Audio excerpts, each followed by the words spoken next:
Two friends meet up to drink some beers and talk about past times. Not yesterday, but long ago, it's scandals, wars and crimes. From Stalin's reign to Prohibition, Tudors, Pompey, Bush and NASA's mission, Edison's bulk, Genghis Khan's rise to victory. Forget your old teacher, it's time for Pint-Sized History. Hello there, and welcome to another episode of Pint-Sized History, the history podcast where we go through the landmark events in the past that have shaped the world we live in today. I'm Zach. And I'm Joe. And today we have a very special guest with us. Esteemed TikTok sensation, Troy's Tours. Hi. Troy is a funny fucking guy. I'm sworn right off the bat. But essentially, Troy on TikTok does these hilarious, kind of sketches of him outside some sort of historic place in either Europe or a random area, and then does drunk history. And it sounds a bit like this. He goes, "Hello, I'm Troy, and this is Drunk History. And always, here's history." And then he goes through this. Good. Considering this is Pint-Sized History, and we like to have a little bit of a drink here, we thought we'd do another drunk episode, like the Prohibition episode, where we got really fucked up. We did. And invite you along for the ride. So thank you for coming, and welcome, Troy. Welcome. Thank you for having me on. This is perfect. Absolutely. How are you? Good. Yeah, good. From one drunk to another. Nice. So, yeah, let's go on an adventure. You only had one lager so far. I'm such a lightweight.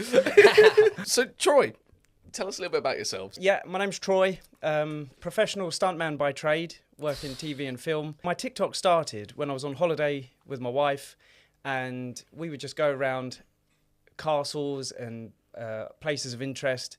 But more often than not, we would go out after dinner. So we'd had a few. After a few wines. Yeah, a few As wines. you should. A few beers and whatnot. And then she would be on the A camera. few wines, a few beers, a few nice Garlic shots breads. of vodka.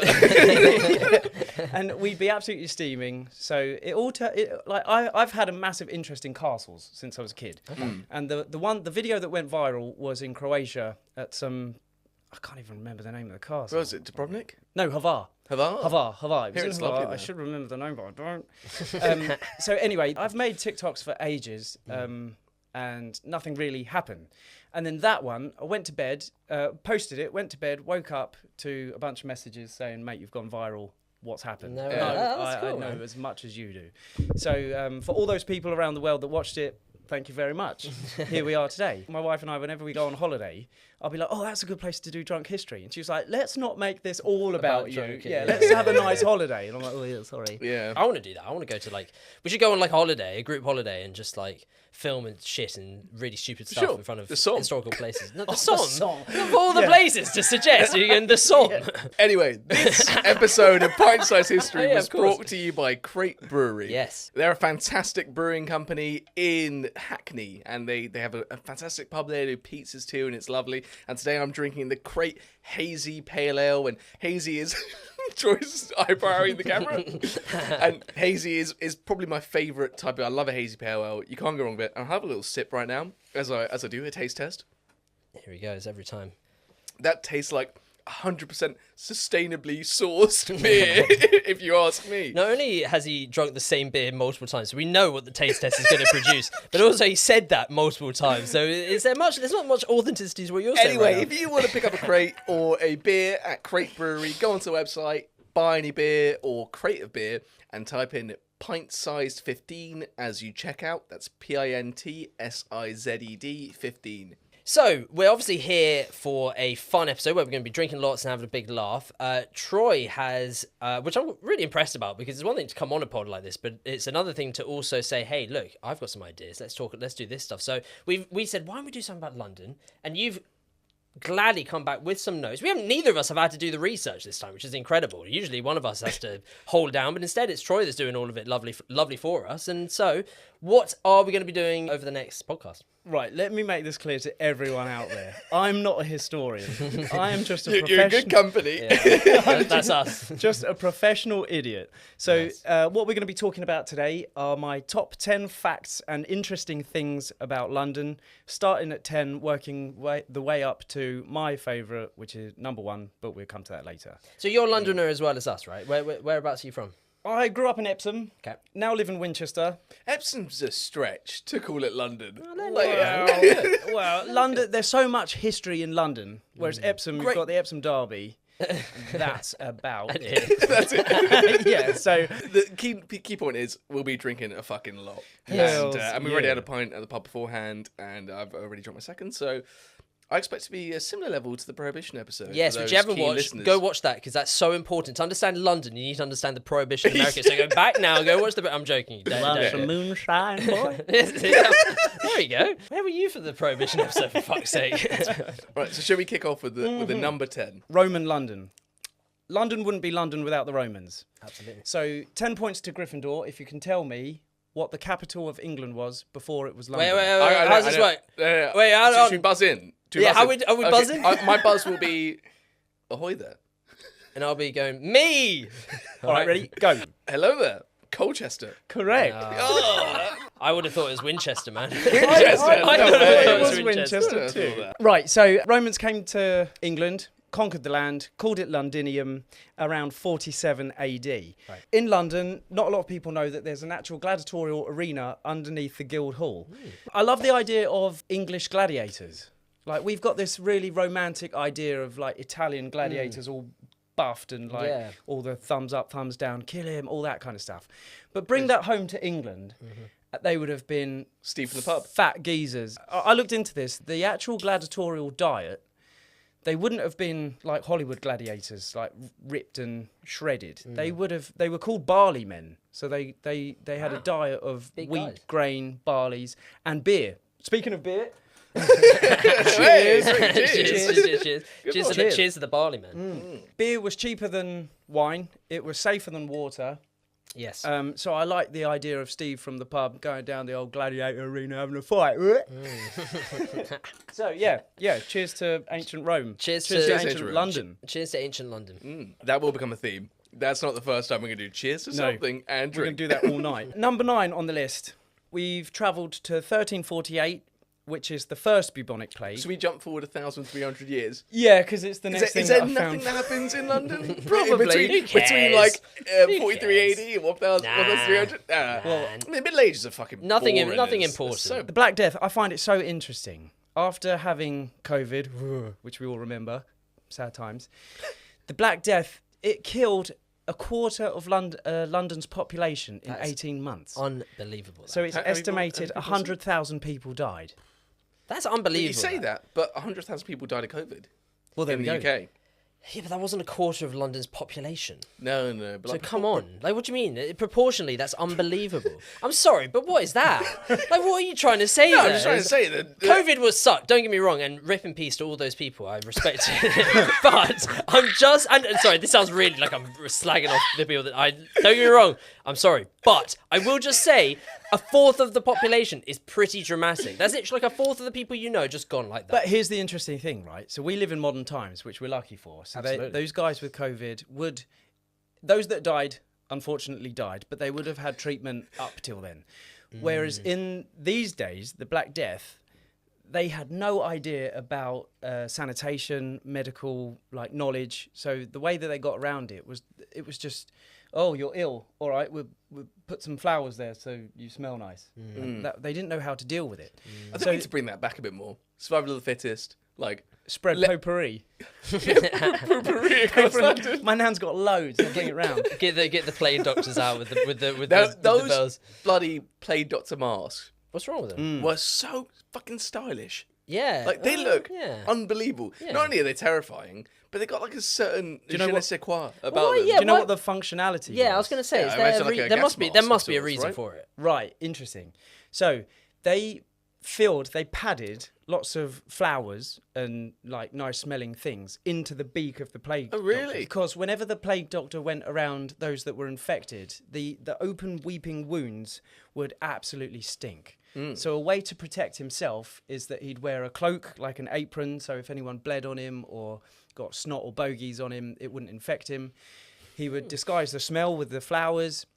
He was basically covered head to toe, and I think he even had a stick that he would prod people rather than touching Yeah, himself. don't fucking touch Well, he that. wouldn't touch himself. Let's not say that. Rather than touching people himself, he would prod. So those guys were, I mean, they were pretty brave guys. The whole of London is infected by a disease which is spreading. They don't really know what the cause was. We know now that it was fleas and rats and all that kind of stuff, but they didn't know at the time. He's Jewish. He's Jewish. It's okay. It's Shalom. okay. He can say that. Okay. I didn't know where we were going there. Man, that went into damage control so quick there. Holy shit! I was like, "Fuck no, he doesn't know." Sorry, you were saying. And then I was just trying to throw you off, Troy. I really am sorry. got me.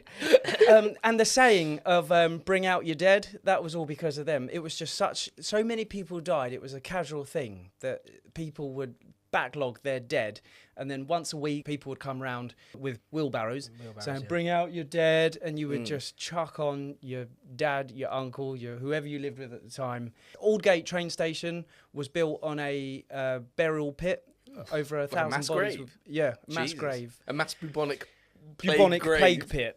And it's Jesus. haunted. So the builders of the station, who still now go down and do maintenance, they still say it's haunted by ghosts of children, ghosts of plague victims. And so all those that died in the plague, Yeah, cheers to Cheers. them. Cheers feels like a bad one. Cheers to those that died in the Black Plague. No, they rip. Gone but not forgotten, because we're still talking about them. Too right. Well, yeah. Can you name one? They suffer. Can you name one death from like an actual name from the Black Plague? Yeah. Go on then.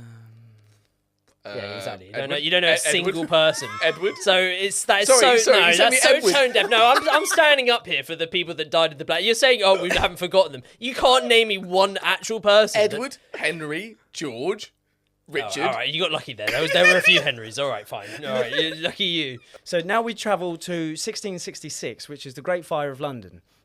Now, a lot of people think it was the Great Fire of London that put an end to the Black Plague.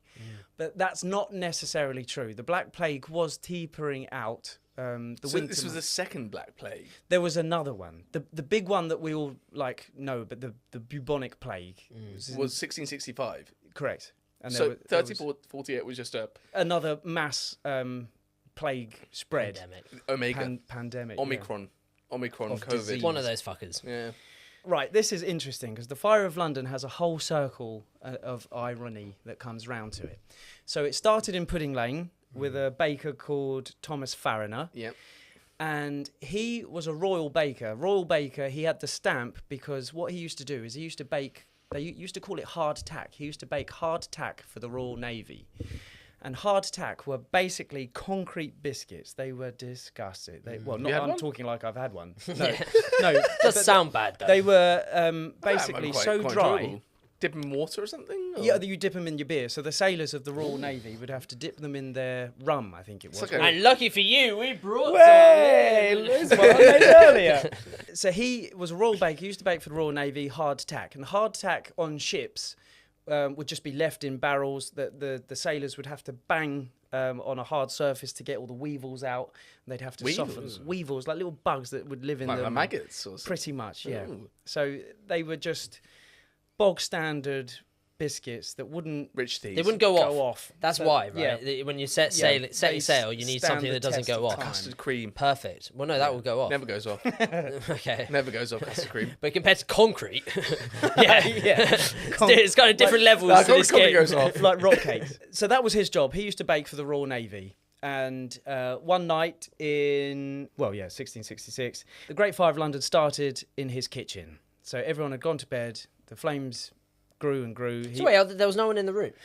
So apparently in his house, he had the maid, he had a journeyman, like a lodger, and I think he had his son or his daughter. They'd all gone to bed, and it was the journeyman, it was the guy that lived with them, who was the first to wake up. He was the one that alerted everyone in the building. Everyone left apart from the maid or the housemaid or something. She died in the fire. She was the first person to die in the fire because she was too terrified to move.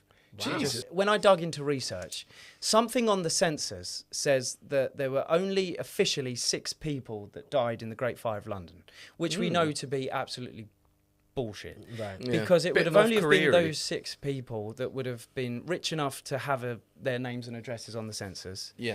But Yeah, that's a good point. it took 50 years to build the city back after the Great Fire. So that's how much of London burnt. It took 50 years to build it back. I imagine the entire city was like wooden housing. Wooden, thatched roofs. It was basically So spread a tinderbox. quickly and viciously. Yeah, and I think the wind as well. The wind didn't help, so the wind just passed it on to roof to roof. Classic English weather was just making it worse and worse. The one day without rain. Had to happen at some point. And also, right, this is where it comes back round. It goes full circle. You would be forgiven for thinking that the Thames would be really handy for the fire, but the fire was so intense that the water from the Thames just basically wasn't doing enough. Did it like evaporate? The fire brigade had a machine called the squirt, which they would literally just suck Pump. water out, pump and just squirt. That was kind of like the first fire hose. But Really? this is Really where interesting. it comes full circle. So the Navy were called in to look after all the public, the people that were evacuated. And do you know what the Navy were handing out to the public? It was Hardtack. Hardtack. From the bakery that started. From the bakery that started. So the Great Fire That's of great. London. Cheers to Cheers that. to the Fire of Cheers to London. the 6 deaths that we know of. That we know I would There- hesitate. There's gonna be like, how many people? What's the Well, you population? don't know the Do you population. of Yeah, London you at need that to know time? the population. It took 50 years to rebuild, so it was clearly a I would pretty say a all-engulfing good. fire. I'm gonna go a good like 10,000 deaths. Also, another bit of information about the Great Fire of London. Monument, the statue of Monument where it is in London now. If you took the monument and you laid it down, it is the exact length of where the fire started. So it would lead to Pudding Lane and the baker. Oh, as in if you put it down Yeah, on if its you- side, if you it laid would it down. take you all the way to the where exact was bakery. Pudding Lane? Somewhere near Monument. Yeah, obviously. Duh. Damn, we are really fucking amateur historians, aren't we? You don't even know exactly where it is. Monument. Monument is a cool train station. I like it. What I'd say is it's top 5 tube names. Yeah. What else have Top you got? 5. Elephant and Castle. Elephant easy. Castle, That's, right that's then. top 3. Keynes Cross and Pancras. What would be your top 5 tube station names in London? So you got to have Angel, No, you don't. No, you don't. Monument, for sure. Battersea Power Station. Yeah, that Nice is one. strong. That's a strong one, yeah. Oh, I got one. Waterloo. Bank. yeah. Back. Come on. Yeah. Bank. That reminds me a lot of like the Weakest weakest Link. link. Yeah, with what's his name? Yeah, what a shout. And something. And Robinson. And Robinson, yeah. You're one of the biggest link. Goodbye. You got any, Troy? You're not throwing out many here. I feel like you. I'm thinking of best one. I've got worse ones. There's a studio. I think it's 3 Mill Studio. You have to get off the train at Bromley by Bow. Ooh. And Bromley that- by Bow. Bromley by Bow. Well, no, it is Such a BBB. That's mission. cool. I like Three Bridges. Do you like it? Basic. Oh, Not for me. Epsom. Not for me, no. I like Waterloo because Yeah, Waterloo is Waterloo. the hub. You can get anywhere from there. Yeah. Yep. And it's named after a very famous victory. And Paddington. And that's a great. Paddington, named after the bear, very Yeah, fuck the famously. bear. Right, here we go. Number 7, the Golden Hind. It was Sir Francis Drake's ship. Ooh. Now, Sir Francis Drake was a privateer, not a pirate. Do you know what the difference is? Would you, yeah. Yes. It was employed by the British Navy. Correct. So the reason that I'm getting at the Golden Hind is because there's a genuine pirate ship replica at Borough Market. So the real ship... Alongside the food stalls and, Yeah, you know, yeah. by the pasta shops. you can go and get your sausage roll and then go on a pirate ship. Nice. Well, privateer ship, because he wasn't a pirate, because he was Absolutely, yeah. employed by the Navy, He so just he was a ransacked privateer. Portuguese and Spanish shipping. He was for the basically a crowd. pirate, but he had permission. Yeah. So they turned a blind eye at all what he did. That happens a lot in like English history. I think we like Yeah. because we Yeah, are absolutely. the nation of the sea. You know John Blackthorne, who is the main character of Shogun. So he was a privateer. Have you seen Shogun before? You No, I've heard a lot about it. I'm Yeah, well it's based on into- a book. It's based on this guy called John Blackthorne, who is a English privateer, same as Francis Drake, who basically chased Dutch, Portuguese ships around the Dutch East Indies and like Malaysia and Indonesia, and basically stumbled upon Japan. And then when he was there, he became the shogun's advisor and taught the shogun how to use cannonballs and like really how to wage naval warfare. Became a trusted name. I think they called him Anjin, which is like the outsider. There was this actual pirate employed by the British Navy that had gone all the way to Japan, shipwrecked essentially, and then became somehow involved in one of the most important parts of Japanese shogun culture, which is just the most bizarre insane. life. Like to think that this guy has just gone from probably I don't think he was a particularly wealthy bloke. I think he'd like joined the Navy young and had done done all this stuff, and he eventually got his way to being a privateer, and all of a sudden he's shipwrecked with nowhere to turn, and he ends up becoming one of the most influential men in feudal Japan at a time where feudal Japan is about to change forever. It's like one of the most rags to riches, but in the weirdest way stories you could ask for, and for that reason it's fascinating. I think that our British history, when it comes to our navy and the privateering and the Napoleonic Wars and all that, is honestly some of the most fascinating stuff, and we have not even touched it. We really haven't in our podcast. It's something we literally have to. This explorer, as you said, went on all these crazy adventures, done some. This is Sir mad Francis Drake. shit. Yeah, bringing it back to him. And the thing I like about this is that the Golden Hind, originally called the Pelican, but he changed the name of it mid-voyage after one of his superiors called Sir Christopher Hatton, and his crest was a Golden Hind. Now, I don't know how lucky that was, because these ships, before they go off, you know the whole tradition of smashing like alcohol over the front of the ship. Yeah. So that's supposed to set like good luck to the ship. So changing the name of the ship halfway through your voyage, I don't know if that's cool or not. Yeah, superstitiously, I would not do that. Risky as hell. Yeah. I don't walk under, road signs with the two-legged man. Ah. You don't walk under I road don't walk under them, signs. no. Do you jump over 3 drains? Every time I step, I watch my step, and I do not step on cracks. I just try my best. If you step on a crack, you fall and break your back. That's just science. You won't catch me slipping. Are you superstitious as well like that? No. So, yeah, Borough Market, there's a genuine replica of his ship. The original one, unfortunately, rotted away over time. And I love it. Imagine, like, living in a time of London where you could literally go on a ship that's been around the world. Unfortunately, rotted away, didn't stand the test of time, as nothing lasts forever. But they've rebuilt the ship as much as they can, close to the original, and it's in Borough Market today. And I just, like, every kid wants to go on a pirate ship. Yeah. What is a pirate's favourite letter, by the way? No, 'tis the sea.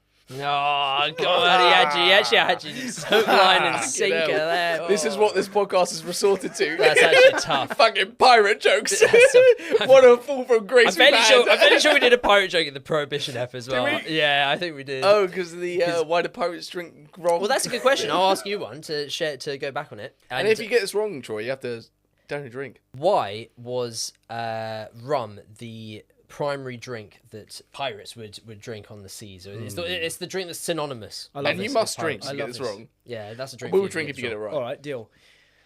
Is it because rum goes so well with lime? And the citrus used to stop the pirates getting scurvy. That's why they called the English sailors limeys. That's why we have lime and rum. Am I getting it? He is kind of close. He is kind of close. I would say he isn't right though. No, go on, tell me. I think. To be fair, I got to remember it now. I think you are kind of right. Is at the end of the day, part of it is what we discussed before, in the sense that water goes off, but alcohol doesn't. So what they would do is, what's the drink that pirates drink? Grog. Thank you. Oh, grog. Grog, the classic drink grog, was essentially these huge barrels of water, but rum and water, but and diluted. lime, It was diluted with whatever alcohol would make it, last long and not taste awful, and still be, they could survive on it. And what would happen is, they would drink this grog over and over and over, and after a time, because obviously a lot of the Caribbean, a lot of the Napoleonic Wars was centered around this area of land. The plants that would create rum are featured primarily in the Caribbean, on islands in the Caribbean. The plants? Not plants. What's the term for it? The wheat? The wheat, I guess. I actually don't know what it is. I can't remember. If I had the quote, I'd be able to say it easier. But basically, the stuff that makes rum. Rum is primarily a drink that is made in the Caribbean. It's from the local resources that are taken there. So essentially, it became rum compared to all the other alcohols like vodka. Is it sugar cane? That's probably it. That's exactly what it is. That's it. So yes, it's essentially the sugarcane that they found in the Caribbean would be able to create this rum, and because they needed some sort of alcohol that they could pour into this water so that it would be drinkable for months and months on end, they decided for it to be rum, and that's why rum became the synonymous drink that we consider with piracy, including Captain Morgan's rum, which is obviously a delightful rum. Have you two ever tried pure grog? No. Oh man, it knocks you sideways. It's nice. It's so strong. I can't imagine it's tasty. It's on a cold winter's night. If you have a grog, because it's warm. If you have it with warm water. On a cold winter's night, anything's good. Yeah. Come on. Yeah. Right. So, cheers. Yes, cheers. And that's a double drink for you, because I'm counting that as well. You haven't got enough of that, so all right, deal. You can have one. And I tell you what, I'm just gonna have one as well. I'm 4 beers down. The term blowjob. Do you know how that came about? No clue. Can I guess? And if I get it right, you drink. And if I get it wrong, I'll drink. All right, deal. So my thought, and it's going to be completely off base, is that syphilis was rampant, and that syphilis would lead to burning of the penis, so that you would suck the penis to stop the burning sensation, or like blowing it, blowing it. Man, you've gone a lot deeper than I ever thought of. Yeah, that's right. Am I nowhere There's fucking no- it? there's no I'm answer. drinking. There's no I'm way drinking. that's right, man. I've only ever heard of it as the sailors, like they'd spend months and months and months away from land, so they'd just get together. So it's not below, it's below. It's below A deck. below You're job. you're A joking. below job. No fucking Yeah. way. That's what I understood. I mean, you could be onto something there. Wait, hold on. Are you sure that's right? I don't know. If That is, let it cook, that is let a it cook, fucking let it claim. cook. if I'm that's letting that true. cook, baby. Mate, that is actually unreal if that's the actual reason. A That there's below pirates deck, on yeah. deck that wanted to I'm go not below. surprised. Like a lot of the words that they had back then, we have like shortened now. I'm surprised I haven't thought about it before. to be Below honest. job. If ever you go on the Golden Hind at Borough Market, which is built exactly as the original was, like size for size, the actual space below deck is minimal. So Really? you have to crouch. You're hammocks. humped Really? over. Well, when I went on it, it was just empty space. But you have to crouch over to kind of even walk How under tall are there. you? I'm 6 foot. Oh, there you go. So I'm 5'8", I've not had that problem. You would have definitely to still crouch. have to crouch. You have to Ah, crouch. And then no, I'm plus, if chilling. you think about those guys that would have been out for months, like on missions, they would have had barrels of gunpowder, barrels of food, barrels of water, weapons, armory. They would have had their living space all under there. So for months and months and months, underneath, like below, you can't even stand up. I guess you'd say topside though, wouldn't you? When it's nice. But And then if when it's horrible, you just, thunderstorming and yeah. you Well, I guess when it's thunderstorming, you'd have to be topside because you'd have to. Well, somebody have to look be, after the ship. Cheers. Cheers to to the being below below deckers. And also, may I say, well, I swig. Great reality TV show.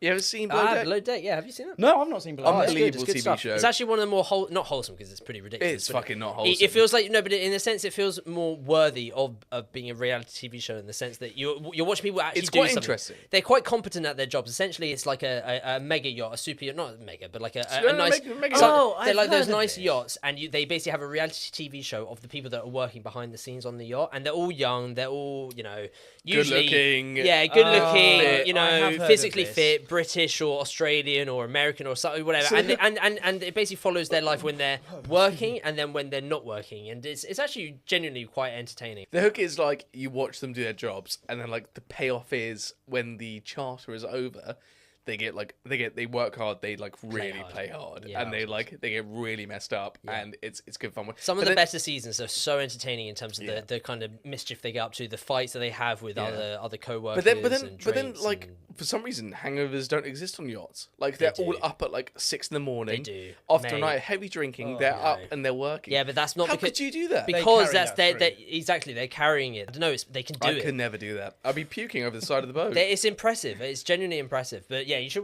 give it a watch. So, Troy, your 6th fact about London. And let me tell you, I am feeling quite pissed at the moment. Oh, which is So- perfectly on point for the prospect of Whitby. Whitby. Which What- is what is- London's wow. oldest riverside pub, Yeah. which is in Wapping. Whapping. Wapping down, Fetty Wap. That's a good name. down in London's Docklands. This is where pirates, smugglers, criminals of all kinds of bad nature would be hanged. So there's a gallows which is outside the pub and it's still there now. If you're looking at Yep. the video podcast and you're watching this on YouTube, you'll see there is a post literally with a jotting out bit of wood and a rope hanging down from it. I think we've been to this pub.